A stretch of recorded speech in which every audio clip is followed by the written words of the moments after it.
Hello everyone, this is Shankhu Shubro Roy Kormokar and welcome to my channel that is Reverberation Guidelines. সুতরাং আজকে নিউটনের গতিসূত্রের numerical প্রবলেমসের এটি second video এবং আগের দিন যে কয়েকটি অঙ্ক আমরা করতে পারিনি তার বিভিন্ন রকম টাইপ এবং নতুন কিছু টাইপ নিয়ে আজকের ভিডিওটি। So here we go. So চলে আজকের ফার্স্ট প্রবলেমে। ধরে নে তোর কাছে একটা দড়ি আছে এবং এই হচ্ছে সেই দড়ি যা একটা ফিক্সড ওয়ালের সাথে লাগানো এবং এই দড়ির অসহ টান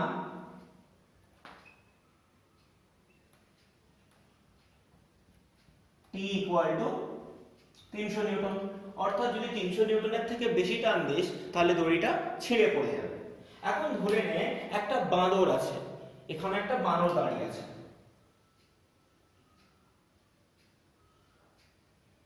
এখন এই বানরটির ভর ধরে নে 40 কেজি। তাহলে বানরের ভর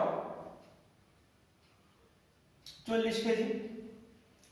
এখন দেখ বানরের ভর যদি 40 কেজি হয় তাহলে বানরের ভরের জন্য নিশ্চয়ই নিচের দিকে একটি ওজন ক্রিয়াশীল হবে। তাহলে ওজন কত হবে? W = mg। এখন g যদি 10 ধরে নিস তাহলে কত হয়ে যাবে? This will be 400 Newton. তাহলে 400 নিউটন মানে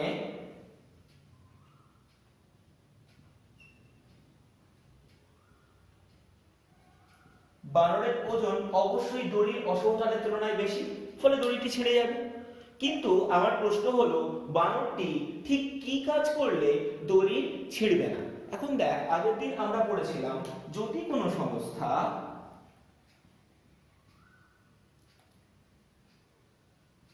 সমতরণে নিচে নামতে শুরু করে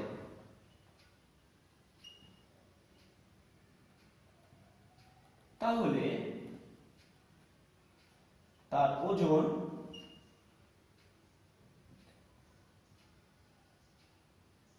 হ্রাস পাবে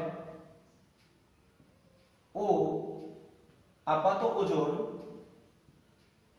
হবে m × g - a, যেখানে a = ত্বরণ যা দ্বারা বানর নিচে নামে। ক্লিয়ার? এখন বোঝ m × g - a যে ত্বরণ দ্বারা বানরটি নিচের দিকে নামে এর মান যদি দড়ির অসহ টানের সাথে সমান হয়ে যায় তাহলে দড়িটি ছিঁড়বে না। এখন Tmax যদি m × g - এর সাথে সমান হয়ে যায় তাহলে দড়ি ছিঁড়বার কোনো প্রশ্ন নেই। তাহলে এবার দেখ Tmax মানে তুই জানিস 300 নিউটন, বানরের ভর মানে তুই জানিস 40, g মানে 10, a মানে জানিস না, কেটে দে। তাহলে এটা কত হয়ে যাবে বল? এটা হয়ে যাবে 7.5 অর্থাৎ 30/4। তাহলে এর পাশে পড়ে থাকবে 10 - a। তাহলে এর মান কত হয়ে যাবে? 2.5 মিটার/সেকেন্ড স্কয়ার। অর্থাৎ বানরটি যদি 2.5 মিটার/সেকেন্ড স্কয়ার ত্বরণে নিচের দিকে দড়ি বরাবর নামতে শুরু করে তাহলে কখনোই দড়িটি ছিঁড়বে না। চলে আয় প্রবলেম নাম্বার 2। ধর এখানে আমার আরেকটি দড়ি আছে, অবশ্যই একটা ফিক্সড জায়গার সাথে বাঁধা আছে। এবার এই দড়ির অসহ টান T = 400 নিউটন হলো। এবার ধরে নে এই দড়ির শেষ প্রান্তে একটি বানর বসে আছে। তাহলে এখানে বানর বসে আছে। এখন এই বানরটির ভর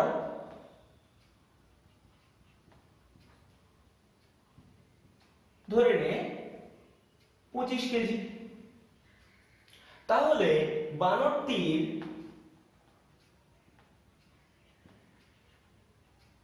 ওজন হবে mg। তাহলে m মানে 25, g মানে 10, তাহলে এটি হয়ে যাবে 250 নিউটন। এখন 250 নিউটন বানরটির ওজন হলে দড়ি ছিঁড়বে না, কিন্তু আমাকে বলেছে যে কত ত্বরণে বানরটি ওপরে উঠতে পারবে যাতে দড়িটি না ছেড়ে। তাহলে আমাকে বার করতে হবে সর্বোচ্চ ত্বরণ যা এ তে উঠলে দড়িটি ছিঁড়বে না। এখন আমরা জানি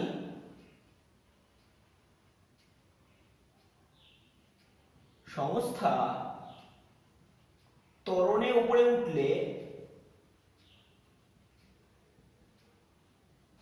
আপাত ওজন বৃদ্ধি পায়,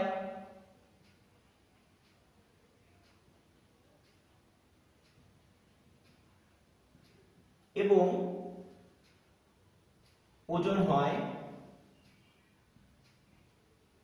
m ইন্টু জি প্লাস এ।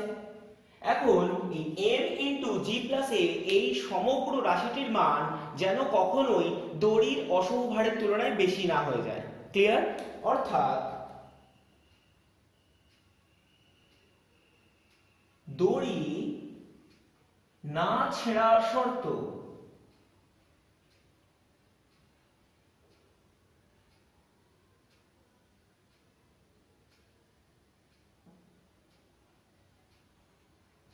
Tmax সমান সমান m ইন্টু জি প্লাস এ। Tmax মানে আমার বলে দেওয়া হয়েছে 400 নিউটন, m মানে বলা আছে 25, g মানে 10, a মানে জানি না। তাহলে এখন যদি 25 দিয়ে এটাকে কাটাকুটি করা হয় তাহলে এদিকে হয়ে যাবে 16, এদিকে পড়ে আছে 10 প্লাস a, তাহলে a ইকুয়াল টু কত হবে? 6 মিটার পার সেকেন্ড স্কয়ার। অর্থাৎ বানরটি যদি 6 মিটার পার সেকেন্ড স্কয়ার সর্বোচ্চ এই ত্বরণ দ্বারা উপরে ওঠে তাহলে দড়িটি ছিঁড়বে না, কিন্তু 6 এর থেকে বেশি হয়ে গেলেই দড়িটি ছিঁড়ে বানরটি নিচে পড়ে যাবে। ক্লিয়ার? ওকে, টাইপ 10। টাইপ 10 কথার অর্থ হলো আমরা এবার নততল বা আনততল নিয়ে পড়াশোনা করব। এই নততল বা আনততল বাস্তবপক্ষে একটি সরল যন্ত্র বা সিম্পল মেশিন, যা কি করে, যা আসলে সুবেদিতা বৃদ্ধি করে। অর্থাৎ আমরা অপেক্ষাকৃত কম বল প্রয়োগ করে বেশি ভারকে অতিক্রম করতে পারি। ক্লিয়ার? দেখতে কিরকম হয়? একদম সাধারণ মানের যে কোনো একটি নততল দেখতে হয় এরূপ, যেখানে এটি হচ্ছে অনুভূমিক রেখা এবং এই কোণটিতে যে কোনো একটি লম্বা দণ্ড বা কাঠকে এই বরাবর হেলান নিয়ে দেওয়া থাকে। ফলে যে কোনো একটি ভারী বস্তুকে আমরা এই বরাবর সহজেই গড়িয়ে উপরে তুলতে পারি। ক্লিয়ার? এখন যদি এরকম একটি সংস্থা থাকে বা আনততল থাকে তাহলে এক্ষেত্রে মেইন কনসেপ্ট কি কাজ করবে? ধরে নে তুই কোনো একটি বস্তুকে এইখানে রাখলি। এখন আমরা যে সংস্থা নিয়ে কাজ করব, এই ধরনের নততল সম্পূর্ণরূপে ঘর্ষণ শূন্য। ফলে আমি যদি এখানে যে কোনো একটি m ভরের বস্তু রাখি তাহলে m ভরের বস্তুর ওজন নিচের দিকে ক্রিয়াশীল হবে এবং যার মান হবে mg। ক্লিয়ার? এবার আমি যদি এই নততলে একটি লম্ব উপাংশ আঁকি তাহলে এই পুরো কোণটি হবে 90 ডিগ্রি, একইভাবে এই পুরো কোণটিও হবে 90 ডিগ্রি। ক্লিয়ার? এবার ভাব, এটি যদি থিটা হয়ে থাকে তাহলে আমরা এই কোণটিকে 90 ডিগ্রি লিখতে পারি। ফলে এই কোণটিকে আমি লিখতে পারি 90 মাইনাস থিটা। ক্লিয়ার? একইভাবে এই পুরো কোণটি যদি 90 ডিগ্রি হয়ে থাকে এবং এই কোণটি যদি 90 মাইনাস থিটা হয় তাহলে এইটুকু উপাংশকে আমরা অবশ্যই লিখতে পারবো 90 মাইনাস 90 মাইনাস থিটা। ফলে আলটিমেটলি এই কোণটিও হয়ে যাবে থিটা। আমি কেন এত কিছু বার করলাম? তার কারণ আমরা এখানে লম্ব প্রতিক্রিয়া বলটিকে বার করব। সুতরাং এই ছবিটিকে আমি দ্বিতীয়বার আঁকছি এবং দেখ এবার আমাদের জন্য হিসেবটি অপেক্ষাকৃত সোজা হয়ে যাবে। আমার নততল ছিল এই বরাবর এবং এই কোণটি ছিল আমার জন্য থিটা। আমি এখানে একটি ব্লক রেখেছি যে ব্লকের ভর m, ফলে খাঁড়া নিচের দিকে কাজ করছে mg। এখন লম্ব প্রতিক্রিয়া তলের সাথে সর্বদা লম্ব হিসেবে কাজ করবে, তাহলে এই কোণটি অবশ্যই হবে থিটা। এখন আমি যদি এই দিকে লম্ব প্রতিক্রিয়া n ধরি, তাহলে ওজনের একটি উপাংশ এই দিক বরাবর কাজ করছে, যার মান হবে mg cos থিটা। কারণ এইটি থিটা, এই বরাবর mg কাজ করছে, তাহলে আরেকটি উপাংশ হবে এই দিকে, যেটি হবে mg sin থিটা। অর্থাৎ এই নততলে যদি কোনো একটি বস্তুকে রাখা হয় এবং যদি সেই নততলটি ঘর্ষণ শূন্য হয়ে থাকে, তাহলে শুধু আর শুধুমাত্র mg sin থিটা উপাংশটি বস্তুটিকে নিচের দিকে ফেলে দেবে। অর্থাৎ ঘর্ষণ শূন্য নততলে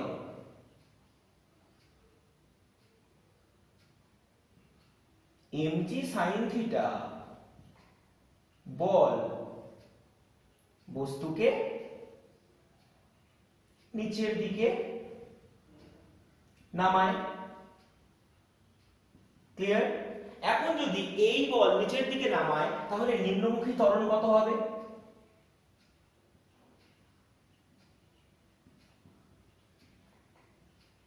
mg sin theta divided by m, তাহলে নিম্নমুখী ত্বরণ হবে g sin থিটা। ক্লিয়ার আমার কথা?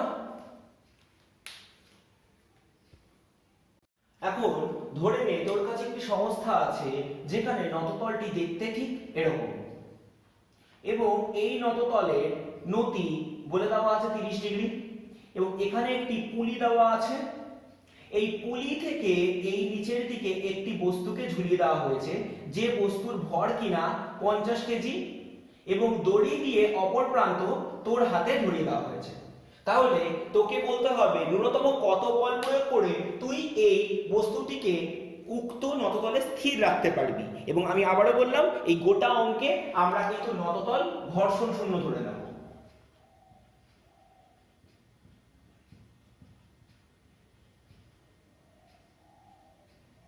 হলো? তাহলে আমরা কি করে করব? দেখ আমাদের বলেছে নততলের নতি 30 ডিগ্রি, তাহলে বস্তুটির ওজন অবশ্যই নিচের দিকে কাজ করবে এবং যার মান হবে 500 নিউটন, কারণ আমরা ধরে নিচ্ছি g = 10 metre per second square. Clear? এবার দেখ, যদি এটি 10 মিটার পার সেকেন্ড স্কয়ার ত্বরণে নিচের দিকে নামার চেষ্টা করে, তাহলে আমাদের এই সমস্ত অনুযায়ী তো নামতে পারবেই না, কারণ আমাদের এখানে ওজনের লম্ব উপাংশ বিয়োজন করতে হবে। এখন এটি 30 ডিগ্রি কথার অর্থ হলো এই কোণটি হবে 60 ডিগ্রি, কারণ এটি 90 ডিগ্রি, তাহলে এই কোণটি হবে অবশ্যই আবার 30 ডিগ্রি, কারণ লম্ব প্রতিক্রিয়া এই তলের সাথে সর্বদা 90 ডিগ্রিতে থাকে।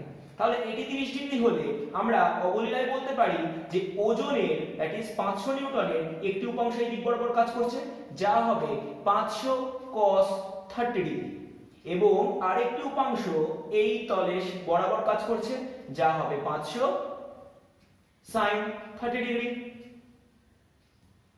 এখন ভালো করে বোঝ, এই 500 sin 30 ডিগ্রি যে উপাংশটি এই বরাবর কাজ করছে, অর্থাৎ এর মান হবে 500 * হাফ, দ্যাট ইজ 250 নিউটন। এই 250 নিউটন এই দিক বরাবর কাজ করছে, যা দড়ির উপরে একটি টান ক্রিয়াশীল করবে। অর্থাৎ আমি ধরে নিচ্ছি দড়ির টান T সমান সমান 250 নিউটন। একইভাবে দেখ, এই টিটাই ঘুরে গিয়ে এই দিকে টি কাজ করছে, এবং এই দিকে প্রশমিত করছিস তুই যে পরিমাণ বল দিয়ে, অর্থাৎ F সমান সমান T, দ্যাট ইজ F সমান সমান 250 নিউটন। অর্থাৎ সমগ্র সংস্থাকে বা ওই ব্লকটিকে উক্ত ঘর্ষণ শূন্য নততলে স্থির রাখতে তোকে মোট 250 নিউটন বল প্রয়োগ করতে হবে। ক্লিয়ার? এখন ধরে নে এটি একটি নততল। এই নততলে কি আছে না, দুদিকে নতি আছে।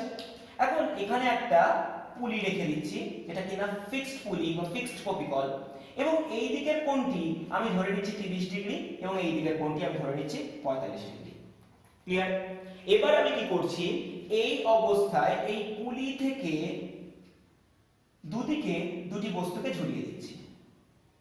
ধরে নে এই দিকে একটি বস্তু ঝুলিয়ে দিলাম যার ভর কিনা m1, এই দিকে একটি বস্তু ঝুলিয়ে দিলাম যার ভর কিনা m2। এখন আমার প্রশ্ন হচ্ছে যে সমগ্র সংস্থা নাকি সাম্যাবস্থায় আছে। যদি সমগ্র সংস্থা সাম্যাবস্থায় থেকে থাকে তাহলে তোকে বলতে হবে m1 ও m2 এর অনুপাত ঠিক কি হবে যাতে আমার কথাটি সত্যি হয়। তাহলে সবার প্রথমে ঘর্ষণ শূন্য তল সাম্যাবস্থায় আছে, ফলে m1 ও m2 স্থির। এই দুটো জিনিসকে আমি সবার ফার্স্টে বলতে পারি। এখন খুব ভালো করে বোঝ, যখন আমরা m1 ভরের বস্তুটাকে নিয়ে ভাববো তখন তাহলে m1 এর ওজন কাজ করবে অবশ্যই এই দিকে এবং তার মান হবে m1g। এখন m1g হলে আমরা যদি এই বরাবর একটা শুধু নততল কল্পনা করি, অর্থাৎ যে নততলটা দেখতে হচ্ছে আমার এই রেড ডট লাইনের মতো, তাহলে আমি যদি এই তলের ওপর একটি লম্ব উপাংশ ভাবি তাহলে এই অংশটি অবশ্যই 30 ডিগ্রি, কারণ ভালো করে ভাব এটা 30, তাহলে এটা হবে অবশ্যই 90, তাহলে কোণটি হবে 60। এখন যদি এই অংশের কোণটি 60 হয় তাহলে অবশ্যই এটি হবে 30, তাহলে 30 হলে এই দিকে যে উপাংশ কাজ করবে সেটি হবে m1g cos 30। তাহলে এর বিপরীতে লম্ব প্রতিক্রিয়া কাজ করবে এবং নিচে ফেলে দেবে m1g sin 30। অর্থাৎ এই m1 বস্তুটি নিচের দিকে পড়ে যেতে চাইবে m1g sin 30 বল দ্বারা, এবং এটিকে আটকাবে কে না উপর দিকে টেনশন। অর্থাৎ প্রথম ইকুয়েশন থেকে আমি যেটি বলতে পারি সেটা বলতে পারি t m1g sin 30, কারণ সাম্যাবস্থায় আছে। ক্লিয়ার? এখন দেখ এ পাশের দড়িতে যখন t আছে এই দড়িটাও সেম, তাহলে এই দিক বরাবর আবার t কাজ করবে। ক্লিয়ার? এবার খুব ভালো করে আয়। এবার দেখ তৃতীয় বস্তুর জন্য আমি যদি এরকম একটি নততলকে কল্পনা করি তাহলে দ্বিতীয় বস্তুর জন্য এটি একটি নততল। ক্লিয়ার? তাহলে নিচের দিকে কত কাজ করবে m2g। এখন এই নততলে এই তল বরাবর যদি একটি লম্ব উপাংশ আমি আঁকি তাহলে এই কোণটা 45 মানে এই কোণটাও হবে 45, তার কারণ এটা 90, তাহলে এই কোণটি হবে অবশ্যই 45। তাহলে এই দিক বরাবর m2g এর কাজ করবে m2g cos 45 ডিগ্রি, তাহলে উপরের দিকে কাজ করবে লম্ব প্রতিক্রিয়া, যেটিকে আমি এনডেস দিয়ে নাম দিলাম। তাহলে এই দিক বরাবর উপাংশ যা বস্তুটিকে নিচের দিকে ফেলে দিতে চাইবে তা হবে m2g sin 45 ডিগ্রি। এখন এই m2g sin 45 ডিগ্রি নিচের দিকে যদি পড়তে চায় এটাকে ধরে রেখেছে t, তাহলে আবার t হয়ে যাবে m2g sin 45 ডিগ্রি। তাহলে সাম্যাবস্থায় কি হবে এইটি আর এইটি সমান হবে, সেই জন্যই দড়ির কোনরূপ সরল বা ত্বরণ আমরা লক্ষ্য করিনি। অর্থাৎ t t হবে, অর্থাৎ m1g sin 30 that will be equal with m2g sin 45, g কেটে দে, তাহলে m1 by m2 হয়ে যাবে sin 45 by sin 30। এখন sin 45 এর ভ্যালু হচ্ছে 1/√2, sin 30 ভ্যালু হাফ, যেটি উপরে উঠে গেলে 2 হয়ে যাবে, তাহলে এর ভ্যালু হবে √2:1। ক্লিয়ার? অর্থাৎ m1 m2 এর অনুপাত হবে √2:1। তাহলে সমগ্র সংস্থা সাম্যাবস্থায় এই ঘর্ষণবিহীন নততলে থাকতে পারবে। দড়ির টান সংক্রান্ত এটি লাস্ট অঙ্ক, যেখানে আমরা একটু অপেক্ষাকৃত কঠিন প্রবলেম দেখব। ধরে নে আমার কাছে দুটো ব্লক আছে, এটি একটি ব্লক যার ওজন 8 কেজি এবং এর নিচে আরেকটি ব্লক আছে যার ওজন 4 কেজি। এখন এই ব্লকটি আর এই ব্লকটি দুটি ব্লকই উপরের দিকে a = 2 metre per second square ত্বরণে উঠছে। ক্লিয়ার? এবং আমরা এতদিন ধরে যা যা কাজ করে এসেছি যে এই সংযুক্ত দড়ির ভর শূন্য ধরে এসেছি, এই প্রথমবার আমরা ধরে নিচ্ছি যে সংযোগকারী দড়ি দুটি সুষমভাবে ভর বণ্টিত রাখে ও প্রতিটি দড়ির ভর 2 কেজি। অর্থাৎ ভালো করে ভাব, এই পুরো দড়িটির ভর 2 কেজি, এই ব্লকটির ভর তো 8 কেজি দেওয়াই আছে, আবার এখানে একটি দড়ি আছে যার ভর কিনা 2 কেজি, আর এখানে একটি 4 কেজি ভরের বস্তু আছে। তোকে বের করে দিতে হবে প্রতিটি দড়ির ঠিক কেন্দ্রবিন্দুতে টান কত। অর্থাৎ আমাকে বলে দিতে হবে এই বিন্দুতে টান কত আর এই বিন্দুতে টান কত।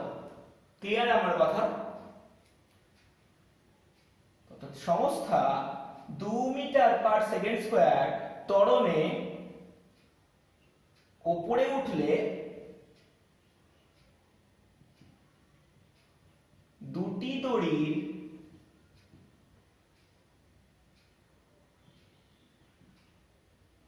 কেন্দ্রস্থ অংশে টান T1 ও T2 কত হলো। চল সবার প্রথমে আমরা এই অঙ্কটা করতে গেলে আগে বুঝবো এই দড়ি এই বিশেষ অঞ্চল থেকে মোট কত পরিমাণ ভর সংযুক্ত। আমি এই বিন্দুটিতে A নাম দিয়ে দিলাম এবং এই বিন্দুটিতে আমার গণনার জন্য B নাম দিয়ে দিলাম। অর্থাৎ A বিন্দু থেকে নিচের দিকে মোট ভর আছে কত? দেখ, পুরো দড়িটার ভর হচ্ছে 2 কেজি, তাহলে এটি অর্ধাংশ অংশ, তাহলে এটি হবে 1 কেজি।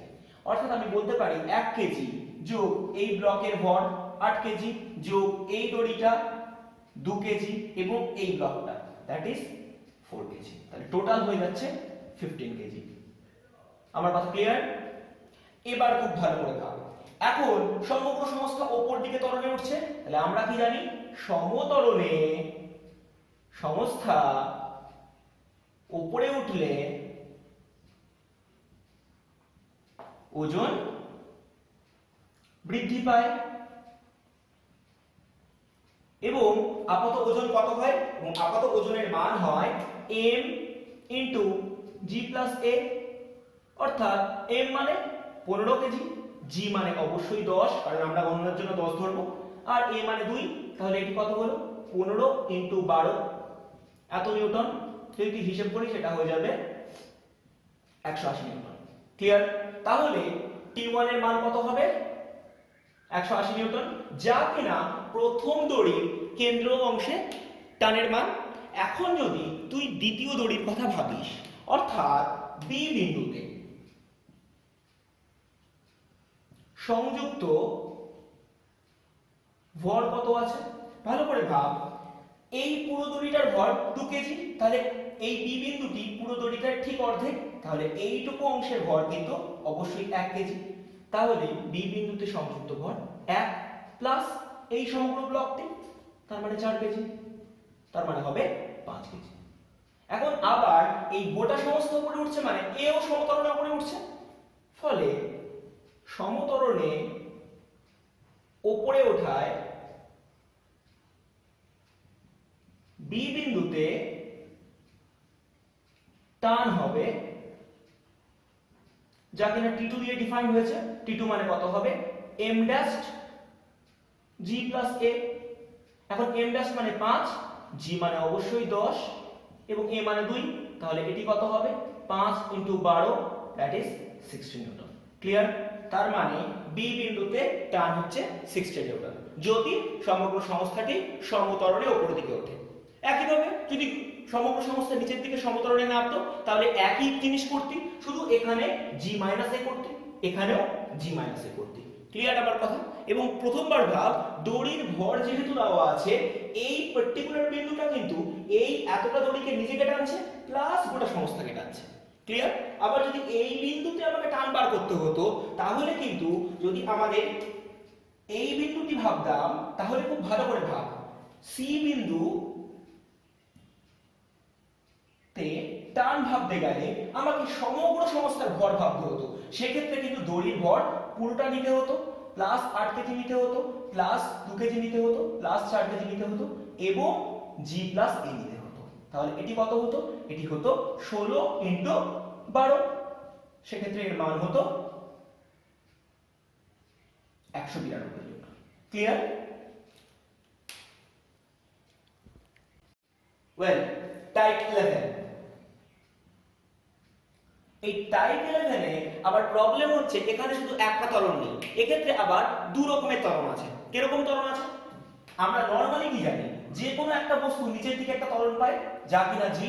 এবার ধরে নেই কোনো একটি লোক গাড়ির মধ্যে থেকে এই দিক বরাবর এ ত্বরণে যাচ্ছে, অর্থাৎ লোকটি নিজে গাড়ি চালাচ্ছে একটি এ ত্বরণে।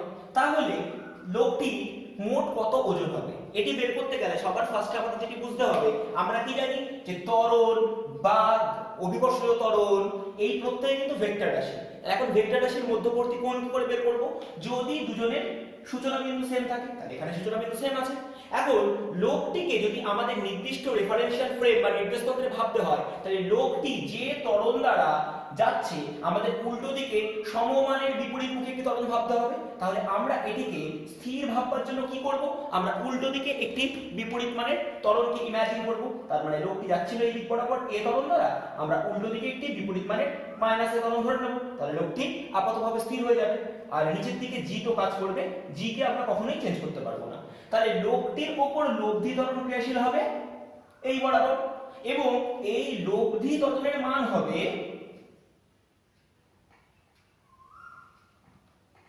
√of g square plus a square. Clear? অর্থাৎ সমত্বরণে অভিকর্ষের সাথে সমকোণে কোন কণা যাত্রা করলে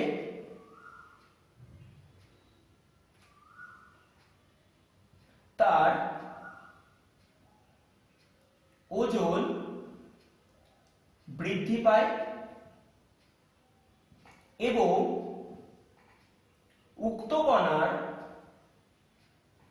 ওপর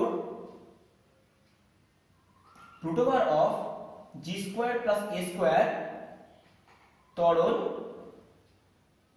ক্রিয়াশীল হয়।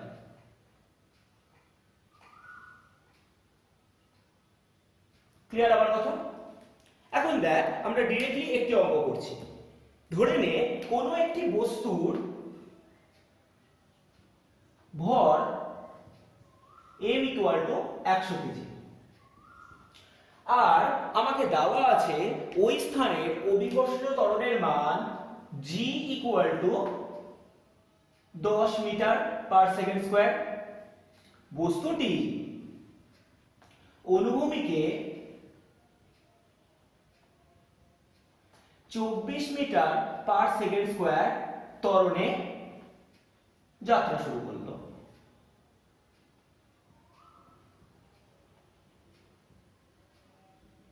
এমত অবস্থায়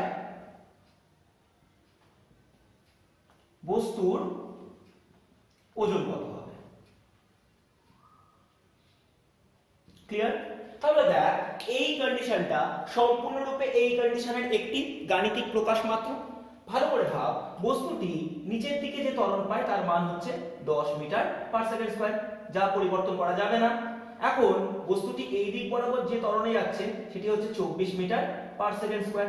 তাহলে রেফারেন্সিয়াল ফ্রেম বা নির্দেশতন্ত্র ভাবতে গেলে আমাকে এর মানকে বিপরীতমুখী একটি ভাবে ভাবতে হবে, যার মান হবে -24 মিটার পার সেকেন্ড স্কয়ার। হলো? এই অবস্থায় লব্ধি ত্বরণ এইভাবে ক্রিয়াশীল হবে। অর্থাৎ আগে আমাকে বার করতে হবে লব্ধি ত্বরণ। লব্ধি ত্বরণের মান হবে g ড্যাশ সমান সমান √of g square plus a square. তার কারণ দুটি ভেক্টর 90 ডিগ্রি কোণে কাজ করছে, ফলে cos থিটা cos 90 ডিগ্রি হয়ে যাবে, এবং cos 90 ডিগ্রি কথার মানে হচ্ছে 0। সেই জন্য আমরা ওই পার্টটাকে আর লিখলাম না। তাহলে এর মান হবে √of 24 স্কয়ার প্লাস 10 স্কয়ার। না 24 স্কয়ার কথার মানে হচ্ছে 576 আর 10 স্কয়ার মানে হচ্ছে 100, so this will be root over of 676, that will be 26 metre per second square. ফলে বস্তুর লব্ধি ওজন হবে m into g dash, m কথার মানে 100 দেওয়া আছে আর g dash কথার মানে 26, তাহলে এটি হয়ে যাবে 2600 নিউটন। ক্লিয়ার? ওয়েল, নিউমেরিক্যাল প্রবলেমের উপর নিউটনের গতিসূত্রের এটা সেকেন্ড ভিডিও এবং এখানেই এটি শেষ করছি। আমি খুব বড় ভিডিও করছি না, তার কারণ তোদের দেখতে প্রবলেম হচ্ছে বা প্রবলেমগুলোকে প্র্যাকটিস করবার টাইম পাচ্ছিস না। আমি 2-3 দিনের মধ্যে নিউমেরিক্যাল প্রবলেমের পার্ট 3 ভিডিও নিয়ে আসবো। So end of the day, stay home, stay safe.